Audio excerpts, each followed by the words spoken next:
What it is, y'all, it is your old boy Pilk, and I'm coming back at you today with more Danmachi. Now, today we're going to talk about Boss 1-6 in an attempt to catch back up on the EX missions. Now, this one is going to be an interesting one, because as you'll notice, all the fire units that I'm using here, because you do need to use fire units, they're all AOE units. So this is really like an unfavorable situation. But let me explain. Well, I'll make it simple. All my single target units are max limit broken. And I know you guys don't want to see max limit broken teams. I'm going to do the best I can. My fire teams are really on point, but these are some units that I feel like I haven't had a lot of chance to, you know, upgrade them, bond them out, or whatever. So we're going to kind of make do with them today. Now, they're, like I said, they're going to take a while. They're not going to be preferred for this. If you have single targets, you definitely do want to use those. But all mine are MLB, so as I said before, we're just going to proceed. Now, assist-wise, you will notice the team looks very familiar. We already, obviously, on the adventure side have Line, the Winter Haruhime, and the OG Haruhime, and you already know what they do. Our three attack units are going to be the Firebell, the Keto Crossover Hermes, interestingly enough, and the brand new Zard. And once again, all AoEs. It is what it is. We'll kind of talk about that when we get into the fight. Now, assist-wise, I'm going to start with the end, because I am bringing Finn in here at the end for one very good reason. But since this is going to be a long fight, I think he's going to do more here than he would be in the initial portion of the fight, I guess I could say. Okay. Winter Haruhime has this Haruhime tied to her, and the main reason for that is, while this Haruhime does allow us to do a little bit of extra damage, foes attack all and single targets receive plus 10%. She also does MP healing, so 15%, or 15, not percent, but 15 MP per turn is going to add up pretty quickly. Okay?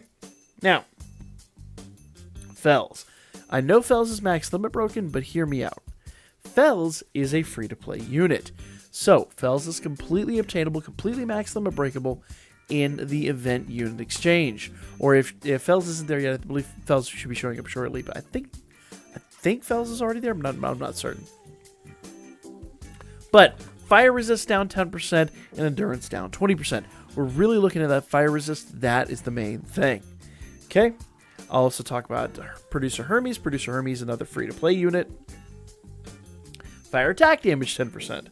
Pretty straightforward stuff, guys. I really don't think that needs any introduction. Now, we're using this Hestia again, and this Hestia is interesting. She has physical resist and magic resist plus 8%, which is going to help us tank hits a little bit harder. Not crazy good, but she's going to do a little something. And here's the fun part. 3-star Anya on the front.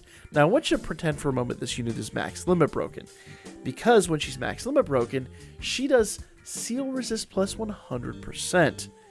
Unfortunately, I have sold her last two bonds. But what I'm going to do instead is I'm going to use the seal anklets, and so therefore we're not going to get sealed anyway. The anklets are going to prevent that. But we're going to kind of proceed under the assumption that you're going to use the 3-star Anya as your anti-seal unit, because you do want anti-seal, otherwise when you get sealed, you're going to hate life. That's kind of the team. Let's just get into it. Let's just get into it, because it's really, this is going to be very, very, very interesting. Now, the one thing I didn't check was the arrangement of our units. I might come to regret them, but let's see. You know, we'll just proceed. We're just going to soldier on. Let's see. That is a foe singular attack, actually. Agility plus 75%. We don't really need that. We don't really need that, so I can just attack with a single target hit. Unfortunately, he's got no buffs, but we'll work on that. Zard, on the other hand, all allies get strength and fire damage 50%, so that's going to be really nice. That's going to help Hermes do a little bit more damage. So let's go ahead and proceed. Now, our early damage, ooh.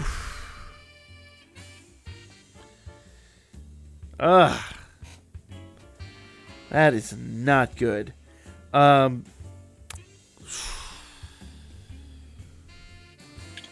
So we need this. I might even have to do that first and bring Line in turn 2. Let's just go ahead and see what happens here. I don't have high hopes, but I kind of feel like we're going to have to do that. But let's just go ahead and see here. Okay? Skill 2. We're going to keep doing skill 2 there. And we're going to do... Let's see. Yep. We're going to do that. Now, as I said before, I kind of feel like... Ooh, we took 0 damage there. Oh. Ooh, look at that. We got lucky. Now, the downside is 0 damage does mean we're not countering. And that does mean things are going to take significantly longer. Because of that, I am going to go ahead and... You know what? I'm going to do Akane here.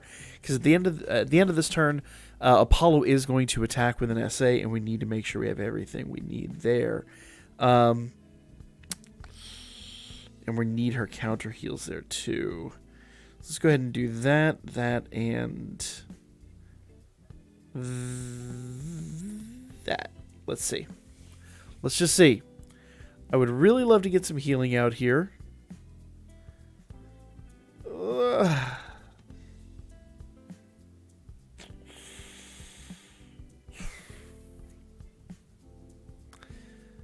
Yeah, I kind of feel like Hermes has bit the dust. Oof. Oof. So it's worth noting, that is a percentage attack. He did survive it by mere chance, but he did survive it. So I'm going to go ahead and do Haruhime's essay to basically do a big heal and to give everybody some 100% strength attack damage. That's going to help out big time. I think we can just spam this now. We've got everything ready to go. We can just spam that attack with Bell, and it'll work for the time being. Hermes will just do a single target, and yeah. Yeah. +3 actions, so I can rebuff that. Yeah, let's go. Let's go. It isn't preferable. That tactic actually isn't the way I'd like to go about it. It did work out in my favor, but you know, there are better ways to do what I did there. Probably putting Haruhime or somebody first and then bringing Line in second would be better. We wouldn't have taken nearly as much damage, but it is what it is. Decisions were made, and I got lucky. I'll say that. All right, so there. And I'm going to spam that attack, and I'm going to go back and do this for a couple of turns. And then basically from this point on, we're just going to work up to a triple SA and try to wear him down. That's it. Triple SA is our goal. Let's see what happens. Now, it is worth noting, odds are pretty good. We're not going to do squat for damage on this guy. I think this is going to be a very, very long fight. Only because we're all AOE damage, and being single target means he's going to take very little. Now, we've debuffed him quite a bit, but still, it's... You have to deal with situations like that. So, notice he's buffed the physical and magic resistance. So we need to get rid of those buffs if at all possible. Unfortunately, I just don't have that on my team. So if you have someone on your team that can remove buffs, that's great. In that case, Winter Haruhi may actually be a great fit for my team as a permanent member. But I was more worried about DPS. That's okay. I'm not going to say we can't do it. I'm just going to say it is going to be a bit more difficult. Let's see. When do you need to be rebuffed? Yep, abrasion for 1 turn. So we're going to rebuff that on that turn, and let's go. Like I said, our goal here is to build up to the triple SA. I don't expect there to be crazy damage, but I do kind of just expect to chip away at his life. You know what I mean? Like, oops, I should have changed abrasion back into skill 3. But once again, I don't think that the damage differential is big enough to warrant much of a difference. Also notice that we're getting hit for zeros all over the place.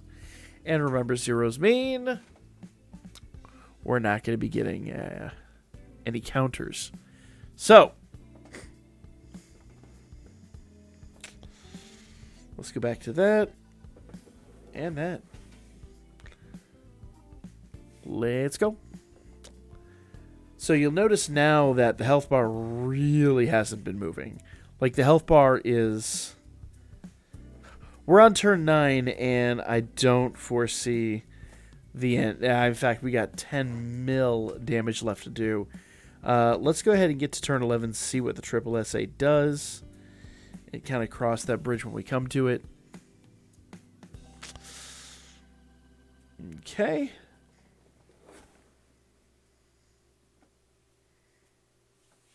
All right. So here we go. This is going to do magic resist, fire resist, and physical resist down 50%. This is going to be really nice. This does 40% stun, but 40% damage too. And this one does self-strength plus 100%, which we already have. Strength and magic down 50%, which is just going to debuff him a little more. Physical resist and magic resist plus 20% for self, so we're basically not going to take any damage. I don't know that that's the best option, but we're going to do it anyway. Triple SA should produce numbers. 300k. Not quite 300k, and like it was like 250, and ooh, almost $500,000. Ooh, that was nice. I'm not going to lie, that was a good hit.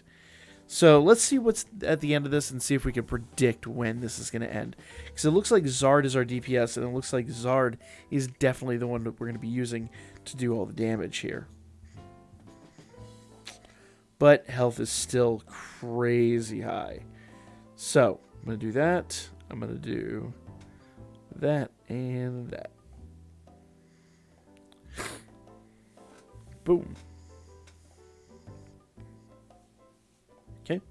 We'll build up to the next Zard SA. Unfortunately, Zard was not doing his skill. Let's see. I needed to rebuff it last turn, so we'll rebuff it this turn. Ooh, Haruhime is not doing her skill either, so we're going to have to jump on that. There we go. So we'll do an SA there. We'll do Sheikah, and then those two.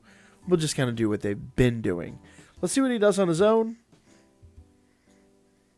271. Okay. So hits for a third, more or less, what he hit for. So pretty substantial. I think at this point we can confirm building up to a triple SA would do the job. But I just want to point out that we are on turn 15, and we still have 7 mil health to go. Now, I don't think it's any magic at this point or mystery that what we're doing is very, very, very laid out and is a standard plan. There are faster routes, there are slower routes, but if you follow a route like this, you're going to find some success. So, if you build a team remotely like mine, if you're tenacious, if you hang in there for the 20-something turns, because I'm not going to sugarcoat it, it's going to take just about that long. But if you can hang in there with that for that long, it'll pay out. Definitely. So, yeah, I'm going to continue down this path. I'm going to wager post turn 25, maybe even turn 30 for the win here. So, yeah, that's an interesting scenario. But, once again, small price to pay for getting your rewards. That's the video, guys. Let me know your thoughts in the comments section down below. I'm going to work up to another triple SA and just basically spam that. But you can see like the pathing here. You can see the writing on the wall. You can see everything that is going to transpire. And it's real easy. Like, the books are simple. They just, when I say the books, the statue is simple. You just got to prevent him from sealing you. Because if you get sealed, you're going to hate life. But that, yeah.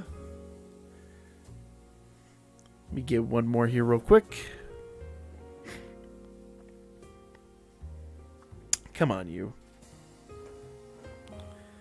Let's see. Turn 20. So turn 21 is going to be the next triple SA. That happens. Remember, I got 2 SAs in the meantime, so I'm not losing sleep. All right. Boom, boom, boom, and go. All right. We did. Ooh, nice. That was a good one. So, half a or quarter of a mil. And